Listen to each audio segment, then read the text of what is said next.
ارد گرد گھوم رہا ہے. اور ابھی ہمیں جوائن کیا ہے صفدر اقبال صاحب پی ٹی آئی کے, انہوں نے. اور السلام علیکم.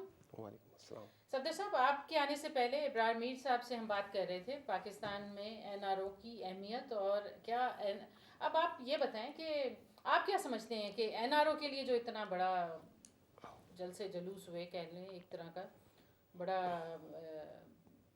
پرائم منسٹر صاحب تشریف لے گئے اور بہت کچھ دیکھنے میں آیا, اور پھر بات وہیں کی وہیں ختم ہو گئی کہ استثنا حاصل ہے نہیں ہے, اور پھر استثنا پہ بات شروع ہو گئی, اور اس پہ بھی لگتا ہے کہ پتہ نہیں کتنے 1 سال اور لگ جائے گا جب تک یہ حکومت کا وقت بھی ختم ہو جائے گا.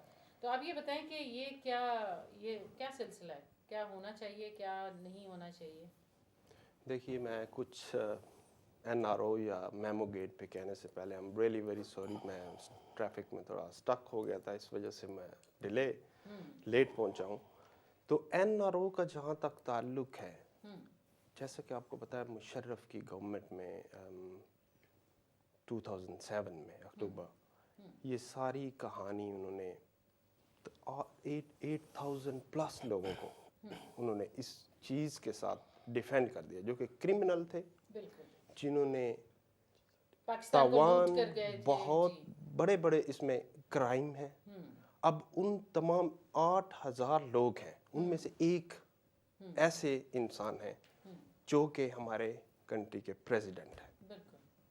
اب ان 7,099 کی طرف جانے کے لیے یہ ضروری ہے کہ ہم سب سے پہلے جو ہیڈ آف دی اسٹیٹ, جو کہ آرمی کے بھی کمانڈر ہیں, ان کا پہلے احتساب کر لیں. جب ہم ان کی طرف آ جائیں گے, ان کے تمام وہ جو اب ایک چیز پہ اڑا ہوا ہے سارا سسٹم, کہ جی گورنمنٹ لیٹر لکھتے ہیں سوئٹزرلینڈ کو, ٹھیک ہے, وہ کہہ رہے ہیں, اب اعتزاز احسن صاحب میرے فاضل, جیسا کہ میرا بائی پروفیشن لائر ہوں, تو اعتزاز احسن صاحب نے آگے اس کو ٹیک اپ کر لیا کیس کو, کہ جی اس پہ استثناء حاصل ہے دنیا میں کہیں بھی, پریزیڈنٹ صاحب کو, انکلوڈنگ جو 4 دوسرے لوگ ہیں گورنرز صوبہ جو پروونسز کے ہیں. اب میں یہ کہنا چاہوں گا کہ جو ڈیسیژن دیا ہے سپریم کورٹ نے, اس کو غور سے کیوں نہیں پڑھتے. اب پچھلے دنوں بلکہ کل ہی جسٹس رمدے صاحب نے اس پہ بڑے اچھے طریقے سے تفصیل بتائی ہے کامران صاحب کے شو میں. چیز یہ ہے کہ 248 کی استثناء صرف اور صرف سول کرمنل کیسز پہ ہے, ان 5 لوگوں کو, سول پہ نہیں ہے. اور جب اٹارنی جنرل قیوم صاحب نے اپلیکیشن, جو وہ لیٹر پہلے لکھا تھا وہاں سے سارا ریکارڈ لینے کے لیے, واپس لیا, انہوں نے کلیئرلی اس میں لکھا ہے کہ ہم یہ گورنمنٹ جو ہے پارٹی ہے ایز اے سول مقدمے میں, تو اس کو ہم لے رہے ہیں واپس. مطلب وہ اس وقت کے اٹارنی جنرل ہیں, جن پہ بعد میں کورٹ نے یہ بھی کہا کہ ان پہ مقدمہ چلایا جائے, جو کہ انہوں نے گورنمنٹ کے سراسر اگینسٹ کام کیا ہے, جو کہ لاء کے اگینسٹ ہے کمپلیٹلی.